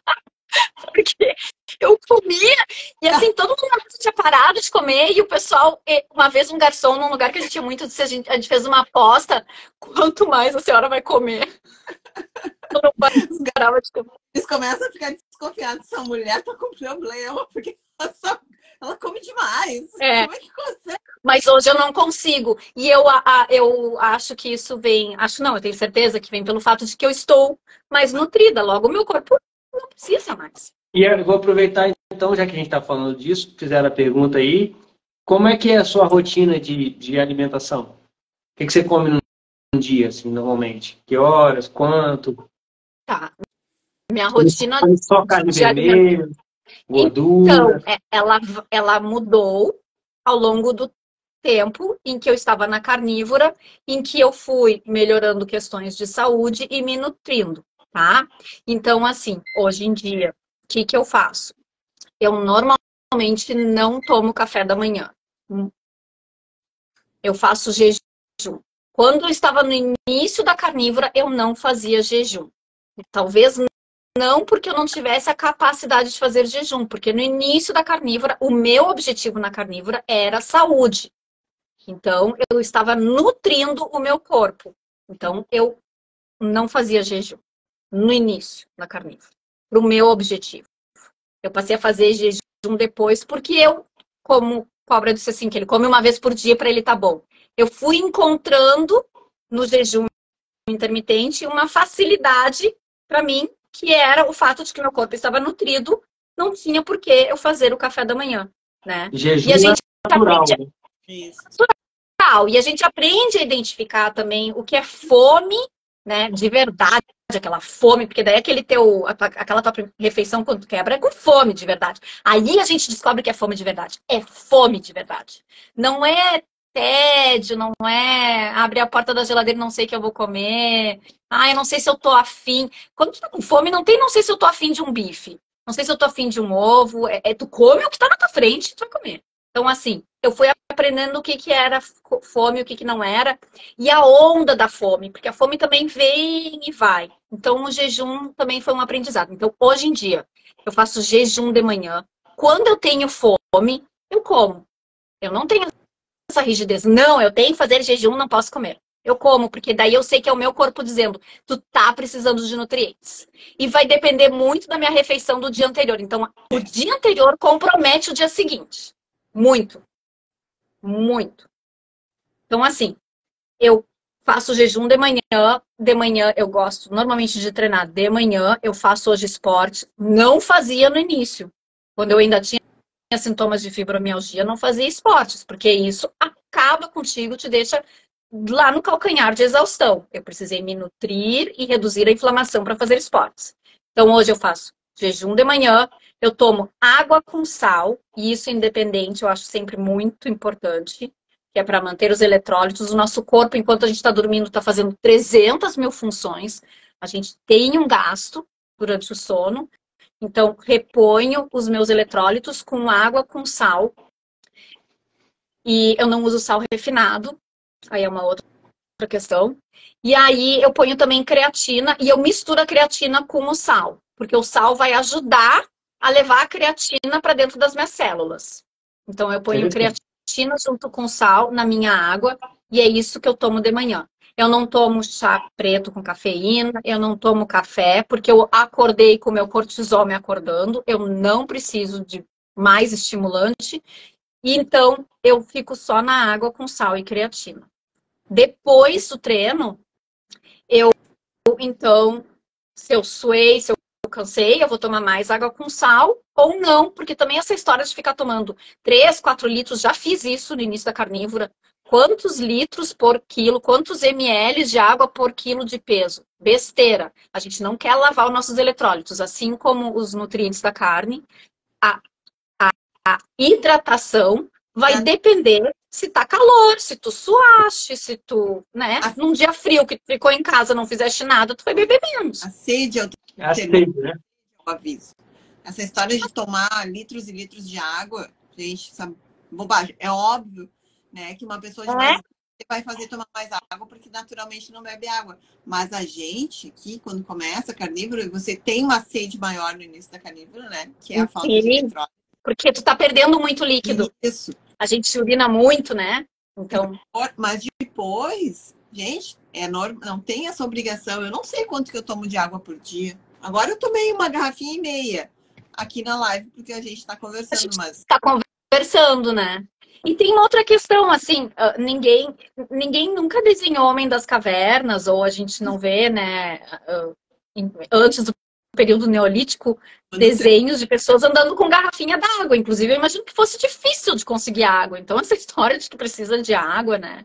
E aí as pessoas assim, mas por que o sal? Antigamente também não se comia sal. Gente, porque a agricultura acabou com o magnésio do solo. Então, as plantas tinham mais minerais e os animais comiam plantas com mais minerais, então os animais tinham mais minerais. A gente está depletado, nosso solo está depletado. Por isso que a gente tem que botar mais mineral na água, tá? Em função da extração.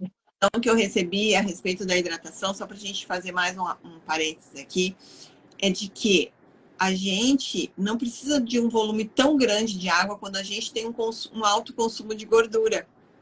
A gordura, ela tem água, ela leva a água para dentro da célula de uma forma muito mais eficaz do que a água que você toma. Os minerais que fazem essas trocas, né? O positivo e o negativo, então a gente tem os polos. E a gordura também, as pessoas assim, tá com a pele seca, tá com o cabelo seco, tá com a boca seca. Gente, gordura.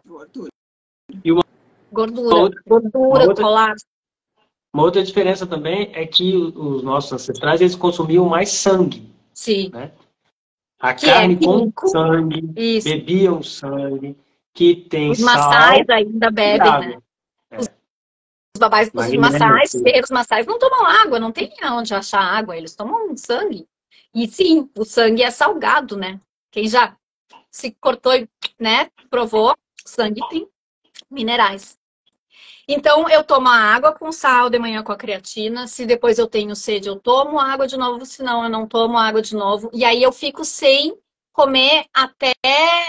Hoje em dia, algumas coisas eu adapto para ter uma participação na função da família. Eu acho que a gente também tem que poder fazer essas questões. Então, quando a minha filha vai almoçar, o colégio dela até um pouco mais tarde. Ela tem um horário que não acaba ao meio-dia, mas assim... 1h30, eu almoço com ela. Se ela, por acaso, almoça na escola, fica na escola, vai almoçar na casa do pai dela, aí então eu vou almoçar quando der fome. Não tem rigidez de, tal hora tem que comer, de 3 em 3 horas tem que comer. Não, vou almoçar quando der fome. E mais, se eu tô ocupada fazendo algo que eu gosto, eu nem percebo a minha fome. E aí a gente vê também o quanto a fome está relacionada com o ócio, né? Então a pessoa fica ali na frente da televisão sem fazer nada, sem se ocupar verdadeiramente, né? Só ali num estado de transe ali meio, ela acaba comendo mais. Então, eu às vezes faço ômade. Ainda mais no inverno, no verão, que eu tô na rua, fazendo atividades na rua, né? O sol, então eu tô ali, mas assim, no inverno, de modo geral, eu faço too much, né? Que é 2 meals a day, 2 refeições ao dia. Então eu vou almoçar à 1h30 com a minha filha, ou quando me dá vontade. E aí o que eu como? Carne vermelha. Ruminante, de modo geral, gado. Eu, no primeiro ano de carnívora, assim como eu disse, é tanto o que a gente come quanto a gente deixa de comer. Eu percebi que eu tinha uma intolerância a frango, que eu jamais imaginei que eu teria. Mas nos dias que eu comia frango, eu te mostrei minha foto, Alessandra, eu vou botar um dia na internet, que dá meio que de vergonha, mas eu ficava com uma barriga de 4 meses, inchada, com dor, distensão abdominal, dói. Então, assim, eu percebi que era do frango. Por 2 questões. Uma tem uma questão imunidade aí, glóbulos brancos, linfócitos hiperreativo, tá? O frango. E tem também questão da proporção de ômega 6 para ômega 3, que no frango é diferente do que nas carnes, tá? Nos bovinos. Então, assim, tem uma concentração, tem uma proporção maior de ômega 6, logo ela é inflamatória. Então, quem sofre de inflamação, talvez possa ter uma sensibilidade, que é o que eu falei da questão do momento. Pode ser que agora eu não testei mais, mas agora, depois de 4 anos e meio, pode ser que eu não tenha essa sensibilidade. E esse frango provavelmente era um frango da indústria, né? Que é alimentado com ração. Você já fez o teste de comer um frango? Não, fiz frango verde. Também? Frango orgânico, Também? frango caipira, frango verde. Porque eu acho que tem uma questão de finalização, e aí tem a questão do trato gastrointestinal do frango, né? Que ele é diferente da vaca, que ela acaba fazendo, por questão das bactérias, ela faz uma absorção diferente dos nutrientes, uma transformação diferente. Então, eu tive essa reação com o frango, e porque também eu gosto e sigo gostando, não consumo, mas sigo gostando da carne preta do frango, porque peito de frango é uma porcaria, ninguém deveria consumir, né? Então, assim, a carne preta que tem mais zinco, que tem mais nutrientes, ela, porque tem mais gordura, ela concentra mais ômega 6, porque é onde ela concentra a gordura. Então, a carne, justamente que eu estava consumindo, era que tinha mais ômega 6. Então, eu consumo... E a nossa comida de ser humano é ruminante, né? E a carne mais sacia, né? Gente, a gente tá indo para quase 2 horas de live. Normalmente, quando a gente chega, eu consigo salvar. Mas eu queria que a Cecília falasse que eu vi várias perguntas aqui sobre... você já é magra, né, Cecília? As pessoas têm medo de entrar na carnívora quando estão magras demais. Tá. Bom, eu estou magra agora. Eu tinha 20 quilos a mais quando eu comecei a carnívora. Eu estou com 49, 50 quilos. E eu estava, então, com perto dos 70 quilos. Estava com 69 quilos. Com relação a... E eu tô com o peso que eu tinha quando novinha, assim, adolescente. Com relação a perder peso demais, teve uma época que eu até pensei que talvez eu estivesse perdendo peso demais. E, na verdade, o que eu estava fazendo era exercício aeróbico, tá? Era uma grande balela, que é outra coisa que a gente tem que fazer por prazer, mas não em termos de saúde, assim. Então, no momento em que eu comecei a levantar peso, o meu peso estabilizou. Então, eu estava queimando, estava fazendo exercício e estava emagrecendo em função de estar fazendo muito exercício. Não era questão da dieta. Eu acho muito mais provável uma pessoa ficar... E eu tive períodos de uma anorexia, né? Numa dieta com carboidratos, porque eu fazia uma restrição calórica, que eu acho uma balela, mas justamente porque eu estava comendo carboidratos. Então, eu achava que eu tinha que cuidar a quantidade. E na carnívora, como eu não faço uma restrição calórica e como até estar saciada, muito difícil eu comer ao ponto de me desnutrir para emagrecer. Eu teria que estar me desnutrindo para emagrecer. E ainda mais uma pessoa... Eu não consumo lácteos, porque eu sou alérgica a leite. Mas se uma pessoa consumir lácteos, ela corre o risco, inclusive, de não emagrecer. Exato. Ganhar peso. Exato. Então, assim, a carnívora... O que a gente vê... A carnívora... Pode falar, que a carnívora, ela te leva ao emagrecimento, mas chega um ponto que ela te dá uma estabilidade. A carnívora leva a gente para o peso ideal. Exato. Peso ideal. O peso se tiver abaixo, que você sobe. Se você tiver abaixo, você sobe, se descer para baixo. Para você fazer qualquer coisa fora disso, você tem que forçar. Você for no natural, fazer o que é a carnívora? Carnívora é muito simples. Carnívora é o que a Cecília acabou de falar. É comer quando tem fome até a saciedade. Se você fizer isso e entender o que é fome e saciedade, e a carnívora faz a gente entender o que é fome e saciedade, você vai para o seu peso ideal, porque o corpo não é idiota. Ele não vai te dar fome se você estiver acima do peso, e ele vai tirar a sua fome se você estiver acima do peso. É simples assim. É que a gente começa a trabalhar aqui com nutrição. Não é mais com compulsão. Isso. Restrição. E tem uma outra coisa, né, que a gente esquece. Mas assim, que eu acho incrível. É uma coisa meio nerd, mas enfim. Nós somos menos nossa genética do que nós somos outras genéticas. Nós temos milhares de bichos, de bactérias convivendo com a gente em todos os nossos microbiomas. Microbiomas do cabelo, da pele, do ouvido, dos olhos, tudo que faz contato com o meio exterior, boca, garganta, pulmão. Tudo isso está repleto de bichinhos, de bactérias, que são microbiomas que tanto se fala. Então, o ser humano evoluiu com esses microbiomas. E para eles sobreviverem, a gente tem que estar vivo. Não tem animal suicida na natureza. Essas bactérias todas querem se nutrir, então elas vão pedir. Por isso que quando a gente está com excesso de bactérias ruins, excesso de parasitas, eles vão pedir alimentos ruins, eles vão pedir muitas vezes a compulsão por doce. É um excesso de fungo que quer doce. E na carnívora, a saciedade passa por esta razão, inclusive, porque a gente mata essas bactérias ruins de fome, sem carboidrato, mata esses fungos, eles vão lutar no início, a gente vai ter uma candidíase, alguma coisa, porque eles vão estar lá em reboliço, né?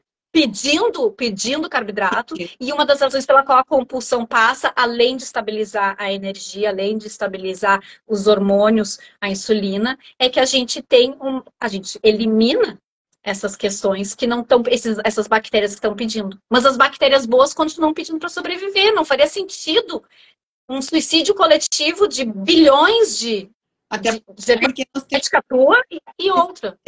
Do que células, né? Então, a gente nem sobreviveria, né? Porque elas têm uma função também no nosso organismo, né? Claro.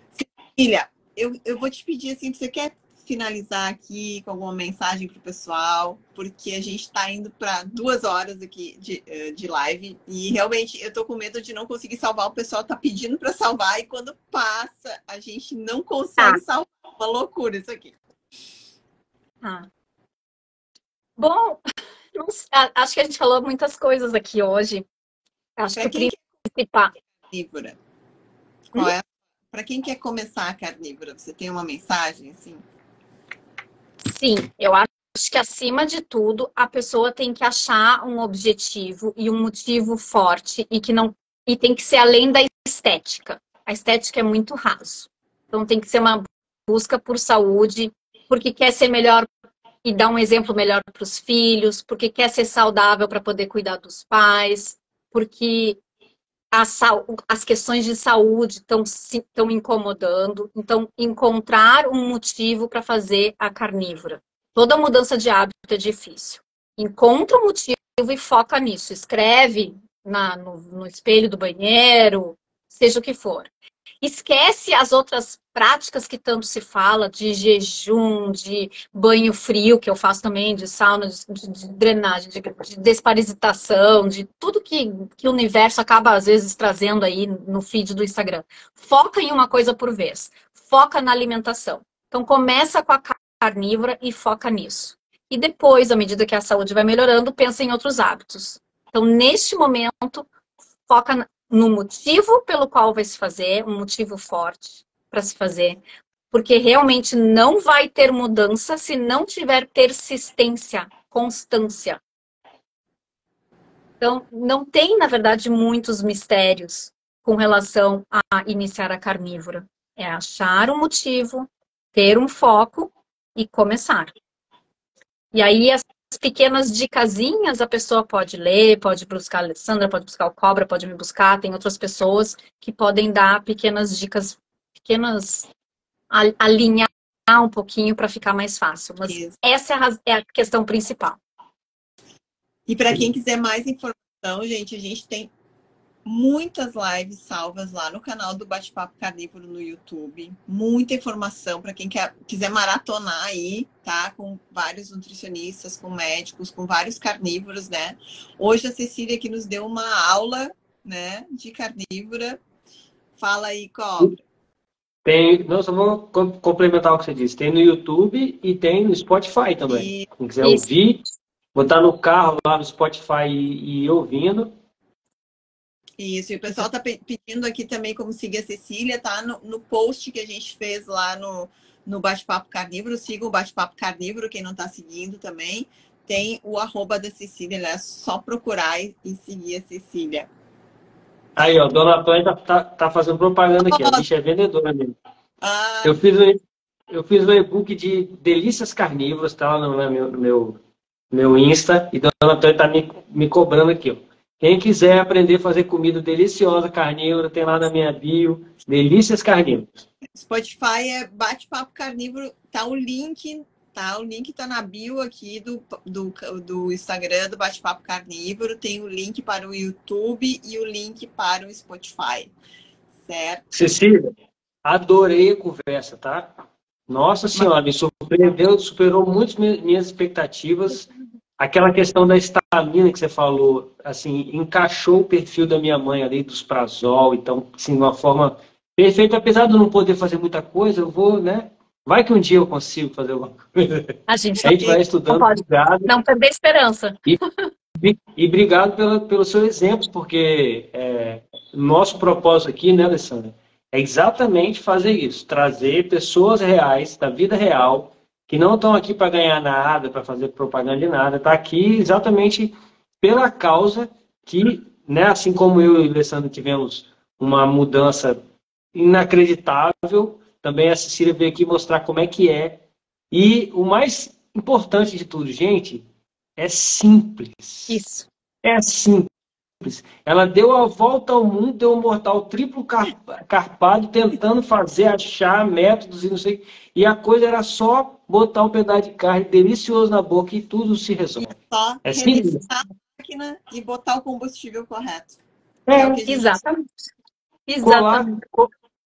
Colar do gabarito do professor. Como é que nossos ancestrais faziam? Como é que eles faziam? Eles eram veganos? Exatamente. Exatamente. Gente, adorei. Adorei. Vocês são incríveis. Maravilhosa. Continuam fazendo isso, é incrível. Vou deixar salva, tá, pessoal? Amanhã já deve estar no YouTube e no Spotify. Gente, boa noite. Obrigada pela presença de todos aqui. Né? Semana que vem, então, teremos Cobra. Doutora Aline. Eu não sei o sobrenome dela, mas vamos falar sobre câncer e carnívora. E ela é oncologista e carnívora. Gente, maravilha. Imperdível, tá? Esperamos vocês aqui terça-feira que vem. Beijos. Boa noite para todos. Tchau. Comam carne. Comam carne. Comam carne.